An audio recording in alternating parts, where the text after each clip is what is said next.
खुशामदीद, आदाब, good morning, अस्सलाम वालेकुम आप सबको हमारी तरफ से। और प्रोग्राम आप देख रहे हैं सलाम जेके गुलिस्तान न्यूज़ का मॉर्निंग शो। और आज का मॉर्निंग शो लेकर आपका मेज़बान इशफाक गौहर हाज़िर खिदमत है।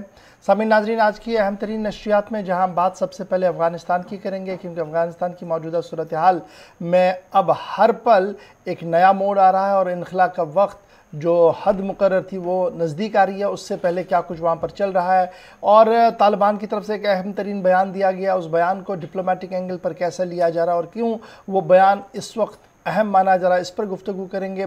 जम्मू कश्मीर की खबरों से आपको रूबरू करवाएंगे, ग्राउंड ज़ीरो पर चलेंगे और आपको बताएंगे कि अब किस तरीके से और तरक्याती मंसूबों पर काम करने की कोशिश में सरकार जुड़ी हुई है। आप बने रहेंगे हमारे साथ, सुबह 10 बजे तक ये प्रोग्राम आपके साथ रहेगा।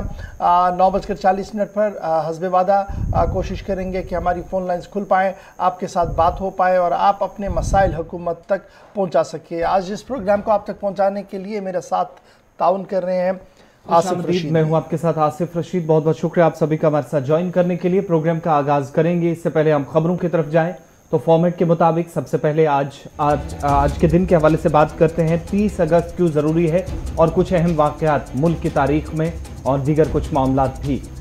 1559 में मुग़ल ख़ानदान के हुक्मरान जहांगीर की पैदाइश हुई, आज ही का दिन था।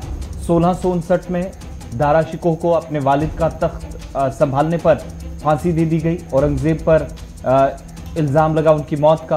1952 में रिजर्व बैंक ऑफ इंडिया के पहले गवर्नर सुब्रन स्मिथ का इंतकाल हुआ, आज ही का दिन था जॉर्जियन कैलेंडर के मुताबिक। 1952 में 1559, 1659 और 1952 के 3 अहम वाक़यात आज के दिन के हवाले से। दूसरी बात कि 1951 में आज ही के दिन फिलिपाइन और अमेरिका ने दिफाई मुआहदे पर दस्तखत किए थे। 1991 में आज ही का दिन था 30 अगस्त का, जब अज़रबैजान ने सोवियत यूनियन से आज़ादी का ऐलान किया था। यानी आज के दिन अज़रबैजान जो आज यौम आज़ादी मना रहा है। 1574 में गुरु रामदास सिखों के चौथे गुरु बने, 30 अगस्त 1574। चलिए जी, ये तो तारीखी पस मंज़र था और बढ़ते हैं जी आगे। अब ज़रा बात करते हैं शुरू आज की बड़ी खबर से शुरुआत करते हैं। और बड़ी खबर इसलिए बड़ी इंपॉर्टेंट है क्योंकि इसको पॉलिटिकली भी देखा जा रहा है और डिप्लोमेटिक लाइंस पर भी इस खबर को इंतहाई अहम माना जा रहा है। क्योंकि बात अफ़गानिस्तान की जब हो रही है तो सबकी नज़रें तालिबान पर है और इसलिए भारत तालिबान के दरमियान बेहतर ताल्लुकात के इम्कानात रोशन हो चुके हैं। क्योंकि काबुल पहुंचने के बाद तालिबान का पहला बड़ा बयान भी सामने आया है। यानी तालिबान ने जिस दिन 15 अगस्त को मुकम्मल तौर पर गिरफ्त ले ली अफ़गानिस्तान की, उसके बाद एक बड़ा बयान दिया गया है। और ये बड़ा बयान इसलिए इम्पोर्टेंट माना जा रहा है और ये बयान भारत और अफ़गानिस्तान की आने वाली सूरत हाल की अक्कासी कर सकता है। तालिबान के सबसे बड़े कमांडर की तरफ से बयान दिया गया है और इस बयान के अंदर साफ कर दिया गया है कि तालिबान भारत के साथ हर मुमकिन रिश्ता बेहतर करना चाहता है।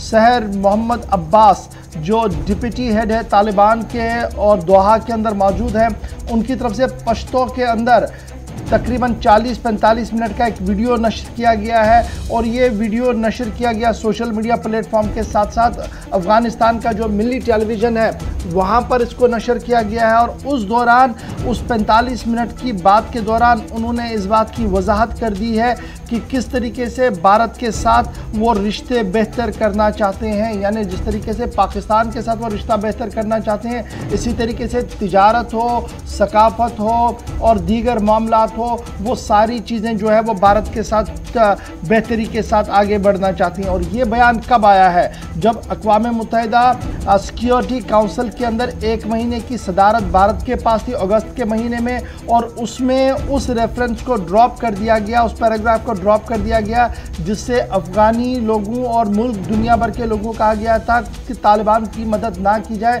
क्योंकि तालिबान इंतहा पसंद और दहशतगर्द तंजीमों की मुआवनत और मदद कर रहा है। ये पैराग्राफ ख़त्म करने के साथ जहां तालिबान के लिए राहें आसान हुई है वर्ल्ड वाइड फंडिंग को रेज करने के लिए, वहीं पर बयान अब सामने आया है तालिबान के सेकेंड इन कमांड की तरफ से, शेर मोहम्मद अब्बास की तरफ से, जिसमें उन्होंने ये साफ कर दिया है कि सूरत हाल किस तरीके की है और क्या कुछ आगे करने की ज़रूरत है। और ये बयान इसलिए भी बड़ा इम्पोर्टेंट माना जा रहा है क्योंकि पाकिस्तान की तरफ से लगातार अफ़गानिस्तान की सूरत हाल पर जब गुफ्तगू होती थी तो पाकिस्तान का एक मौक़िफ़ ये आता था कि भारत की मुदाखलत अगर अफ़गानिस्तान के अंदर बढ़ती है तो उससे ख़तरा पैदा होगा अफ़गानिस्तान के लिए भी और पाकिस्तान के लिए भी। उसका जवाब कहीं ना कहीं दिया है डिप्लोमेटिकली शेर मोहम्मद अब्बास ने अपने 45 मिनट की पश्तू तकरीर के अंदर, जिसमें उन्होंने साफ कर दिया है कि आने वाले दिनों में किस तरीके की सूरत हाल पाकिस्तान भारत के साथ तालिबान चाहता है। अब बड़ा इम्पोर्टेंट है ये जी, शेर मोहम्मद अब्बास, इब्तिदाई खबरों के मुताबिक शेर मोहम्मद अब्बास ने इंडियन मिलिट्री एकेडमी देहरादून के अंदर सन 1980 में उस अफ़गान ग्रुप की क़यादत की थी जो वहाँ पर ट्रेनिंग के लिए आया था, डेट वाज 80। और उसके बाद सन 96 में उन्होंने बाज़ाब्ता तौर पर जब तालिबान ने टेक ओवर किया था तो उस वक्त भी भारत की वकालत करते हुए, क्योंकि उस वक्त वो डिप्टी फॉरेन मिनिस्टर के तौर पर वहाँ पर थे और केयर टेकर रिजीम वहाँ पर थी, तो उन्होंने ये बयान उस वक्त भी दिया था कि भारत की इफादियत और अहमियत इस खित्ते के अंदर क्या है और अफ़गानिस्तान के लिए भारत को किस तरीके से अफ़गानिस्तान देख रहा है। तिजारत भारत के साथ होगी, किसी भी कीमत पर होगी, और ये सिर्फ कॉरिडोर यानी रास्ते से नहीं होगी बल्कि फ़िज़ाई सर्विसेज को भी बहाल किया जा सकता है। इस तरीके की बात और इस तरीके का इशारा जो है वो दिया गया है। ये सारा बयान आने के बाद साउथ ब्लॉक के अंदर क्या कुछ चल रहा है। साउथ ब्लॉक जो इस पूरी सूरत हाल पर गहरी नज़र रख रहा है, यानी दिल्ली की वजारत खारजा, वजारत दाखिला और वजारत दिफा तीनों इस पूरे मामले पर गहरी नज़र रख रहे हैं, ताहम कोई बड़ा रिएक्शन सामने नहीं आया है। साउथ ब्लॉक की तरफ से हर एक बात को गहराई के साथ लिया जा रहा है, गहराई के साथ देखा जा रहा है, ताहम ये साफ कर दिया गया है, जो ज़राया हमारे हैं उनका मानना है कि जब भी इनखिला वहाँ से हुआ, यानी जितने भी भारतीयों को वहाँ से निकाला गया या जिस तरीके से वहाँ निकाला जा रहा है, उसमें काफ़ी मुआवनत और मदद तालिबान की मकामी इंतज़ामिया की थी, तभी जाकर यह मुमकिन हुआ कि भारतीयों को वहाँ से एयरलिफ्ट करवाया गया, तैयारे वहाँ डाउन हुए, अप हुए, और उसके बाद भी जो सूरत हाल है वो सबके सामने कि एक एक करके अब बयानात सामने आ रहे हैं। ये टॉप इन कमांडर जो दोहा के अंदर है उनका बयान है, लेकिन आपको याद होगा कि दो बड़े बयान भी इससे पहले आए हैं। जो तालिबान के तर्जुमान है उन्होंने जहां पाकिस्तान को अपना दूसरा घर कहा, वहीं भारत के साथ रिश्ते उस्तवार करने, बेहतर करने के लिए कोशिशों में आगाज़ भी किया जाएगा। सौलिया का बयान भी गुज़श्ता दिनों सामने आया था।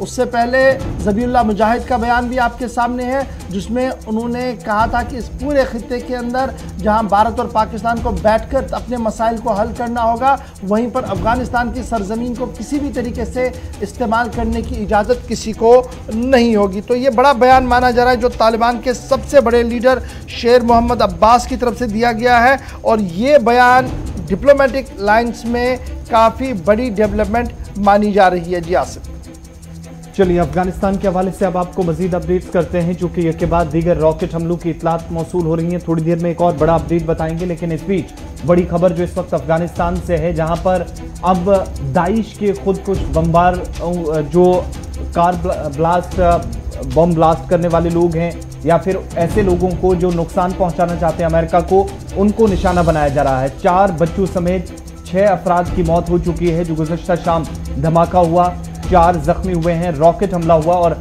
खुदकुश बमबार की गाड़ी को निशाना बनाया गया, जो तालिबान का भी बाद में स्टेटमेंट ऑफिशियल सामने आया। ये वो उस मकाम की तस्वीरें जो एयरपोर्ट से तकरीबन 100 से 150 मीटर की दूरी पर है, और उसके बाद अमेरिका की तरफ से जो ऑफिशियल बयान जारी किया गया, जिसमें ये वाज़ेह कर दिया गया कि दाइश के ठिकाने को निशाना बनाया गया और दाइश के कुछ लोगों की तरफ से उनकी तरफ बढ़ने की या कार ब्लास्ट करने की कोशिश, जिसके लिए पहले अलर्ट जारी किया गया था।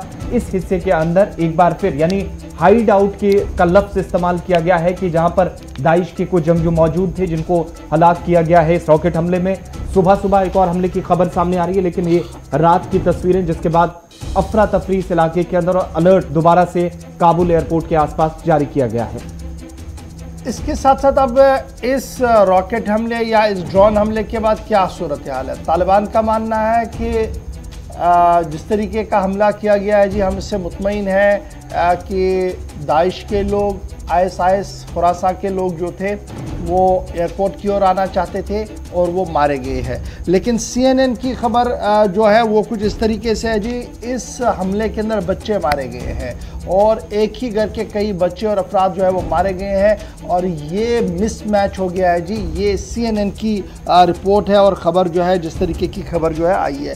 तो जहां हम अफगानिस्तान की सूरत हाल से आपको रूबरू करवा रहे हैं जी, आगे बढ़ने से पहले आपको ज़रा एक बड़ी इंपॉर्टेंट बात भी बताते चलें, क्योंकि वहाँ पर एक और किलिंग्स भी हुई है, वो भी आपको बताएंगे। लेकिन मुईद यूसुफ का बयान बड़ा इंपॉर्टेंट है आसिफ। अफगानिस्तान को लेकर मुईद यूसुफ जो कौमी सलामती के मुशीर पाकिस्तान के हैं, उनका बयान आया है। उनका मानना है कि अफगानिस्तान को तनहा छोड़ा तो एक और 9/11 हो सकता है।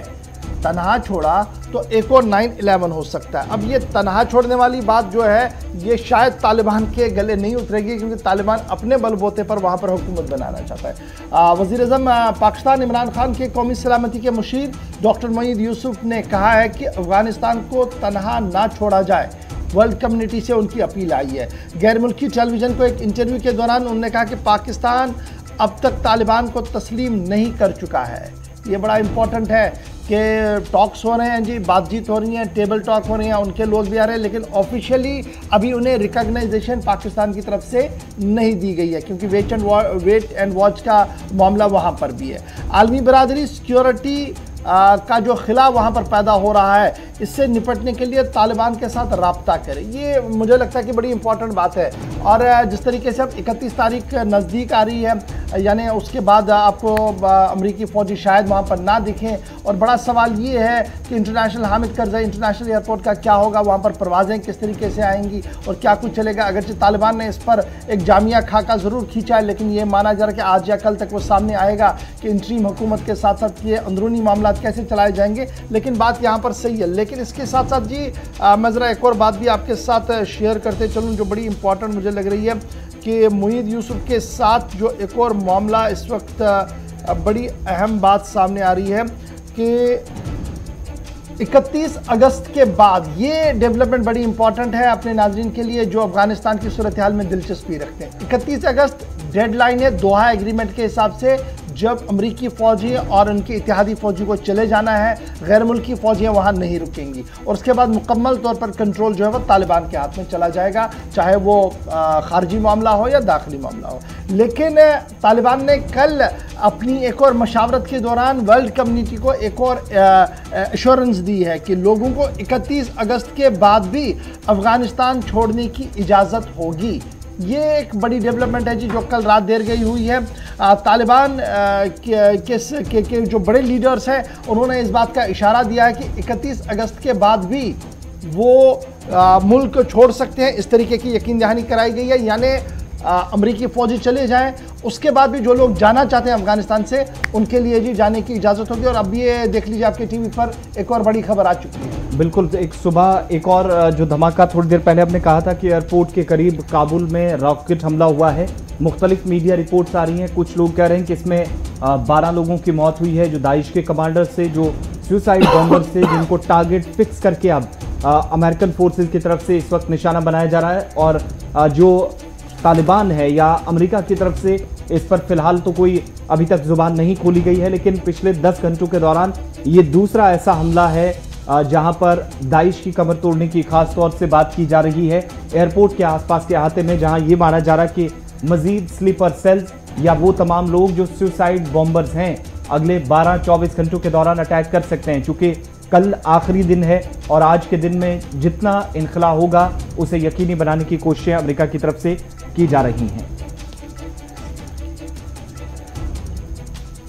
चलिए साथ साथ आपको बताएं कि तालिबान की तरफ से जो अब तक कार्रवाइयां की गई हैं उस पर हालांकि ज़रूर सवाल उठते रहे हैं, लेकिन दाइश बमबार इस वक्त अमरीकी ड्रोन हमलों की जद में है, तो कई लोगों को निशाना भी बनाया गया है। और इस बीच जो तालिबान के एक सिंगर, बहुत बड़ा नाम था इनका, फवाद अंद्राबी, इन पर भी चूँकि तालिबान पर इल्ज़ाम लगा था पहले और अब उनके अहल खाना की तरफ से इसकी तस्दीक की गई है कि उनको हलाक किया गया तालिबान की तरफ से। और पहले से ही फोक सिंगर्स हों या बाकी तमाम लोग हों, कई अहम शख्सियात ने काबुल छोड़ने को तरजीह दी थी, तो इनमें ये भी थे जो निकलना चाह रहे थे, लेकिन फैमिली के मुताबिक कि इनको जब ये 15 अगस्त के बाद सारा अमल शुरू हुआ, तालिबान काबुल पहुंचे और उसके बाद इनको भी तालिबान की तरफ से हलाक किया गया, उनको भी जो फैमिली का बयान अभी तक सामने आया है। इशफाक।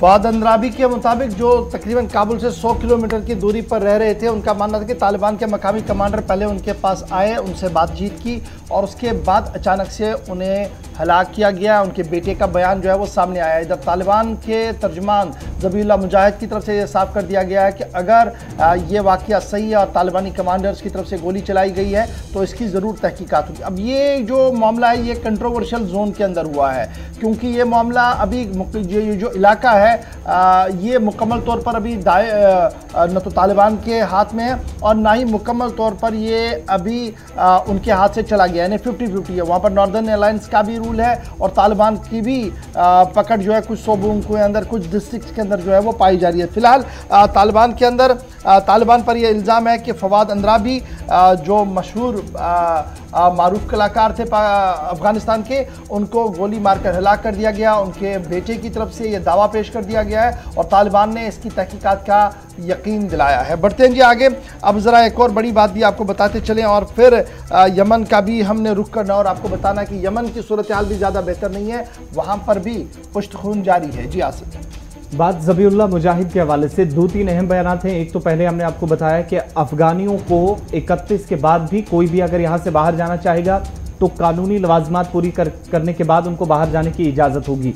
लेकिन ज़बीहुल्लाह मुजाहिद का एक और बड़ा बयान सामने आया और इस बयान के मुताबिक कि इस्लाम के नाम पर किसी भी गिरोह को कत्ल करने की इजाज़त नहीं होगी। ब्रेकिंग जरा प्ले कर दीजिएगा। और 31 अगस्त की यानी कल जो डेडलाइन हम बार बार कह रहे हैं कि अमेरिकन फोर्सेस को 31 तक निकलना है, इससे आगे एक भी दिन नहीं बढ़ाया जाएगा। एक खबरसा इदारे के साथ और उसके बाद मुख्तलिफ टीवी चैनल्स के साथ ज़बीहुल्लाह मुजाहिद ने बात की और सीधे तौर पर जवाब दिया जा रहा है कि काबुल के अंदर जो कुछ हुआ, इन हालात से मजीद बचने के लिए 31 अगस्त से आगे एक भी मिनट है या जो डेडलाइन है उसमें कोई किसी किस्म की तब्दीली तालिबान नहीं करेगा और अमेरिकन फोर्सेस को जितना जल्दी हो सके 31 तक निकलना और उसके बाद तालिबान के पास मुकम्मल कंट्रोल जब जाएगा तो 31 अगस्त की डेडलाइन में ना ही कोई तब्दीली होगी, लेकिन इजाज़त इस बात की ज़रूर दी जाएगी कि जो चाहे वो अफगान शहरी हैं, मुल्क से बाहर जाना चाहते हैं या गैर मुल्की लोगों को उनके इनखला को कामयाब बनाना, उसके लिए यकीन दहानी कराई गई है।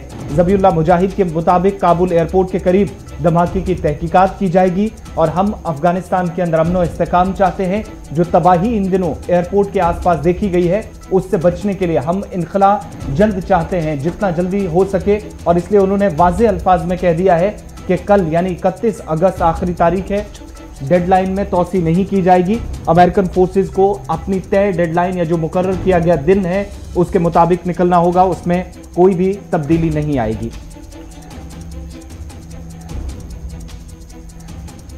चलिए बढ़ते हैं आगे। बात अफगानिस्तान के बाद आपको ज़रा बताते हैं मुत्तहिदा अरब अमारात के करीबी हिस्से यानी यमन की। यमन के अंदर भी चूँकि तबाही के मनाजिर देखे गए हैं और एक हमले के दौरान हूसी बागियों की तरफ से मिसाइल जहां पर दागे गए हैं, 30 यमनी फौजी इस मिसाइल हमले में हलाक हुए हैं, 60 से ज़्यादा जख्मी हैं। और जो इब्तदाई रिपोर्ट्स आ रही हैं जहां पर जुनूबी यमन का लहज सूबा है, एक फौजी ठिकाने को निशाना बनाया गया और उसके बाद तेल टैंकरों को निशाना बनाया गया और उसके बाद फौजी तनसीबात को दोबारा यानी एक के बाद 3 अलग अलग मिसाइल हमले हुए हैं और हूसी बागियों ने इन हमलों में यमन के 30 फौजियों की जान ली है, 60 से ज़्यादा जख्मी हैं, जिनमें बताया जाता है कि कई सीनियर अफसरान हैं जिनको टारगेट किया गया है, क्योंकि फौज के जो क्वार्टर्स थे उनको टारगेट किया गया है। फौज की सबसे बड़ी जो सेंट्रल कमांड इस हिस्से के अंदर मानी जाती है उसको टारगेट किया गया है। और हूसी बागियों ने लहज सूबे में फौजी ठिकाने पर जब मिसाइल दागे तो कुछ ही मिनट के बाद एक इलाके से संभलने की कोशिश थी।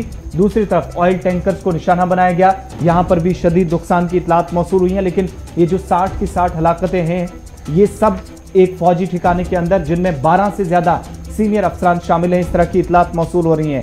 गुज़श्ता 7 बरसों से ईरानी हामियों हूसी बागियों में और जो यमनी फौज है उसमें लड़ाई चल रही है। सरकारी अफवाज की मुसलसल चलाई जा रही महमात के बावजूद हूसी बागी अब भी इस सूबे के अंदर काफ़ी ज़्यादा सरगर्म नजर आ रहे हैं और अपनी यहाँ मौजूदगी का उन्हें एक बार फिर एहसास कराते हुए मिसाइल हमले किए हैं और 30 यमनी फौजियों की जान चली गई है, जो मुख्तलिफ रिपोर्ट्स पहले सामने आ रही थी। लेकिन अब इसकी ऑफिशियल कंफर्मेशन यमन सरकार की तरफ से भी कर दी गई है कि 60 फौजी जख्मी हैं, 12 सीनियर अफसरान इनमें शामिल हैं, 30 लोगों की अब तक मौत हो चुकी है जो सारे के सारे फौजी हैं। चलिए जी, यहाँ पर छोटे से ब्रेक के लिए रुक रहे हैं। ब्रेक के उस पार आएंगे तो आपको बताएंगे कि मुल्क के अंदर अब सियासत किस तरीके से चल रही है। वजारत दाखिला, वजारत दिफा का एक बड़ा बयान सामने आया है और ये बयान पाकिस्तान से लेकर चीन और चीन से लेकर अफगानिस्तान तक का है। बताएंगे आपको छोटे से ब्रेक के फौरन बाद।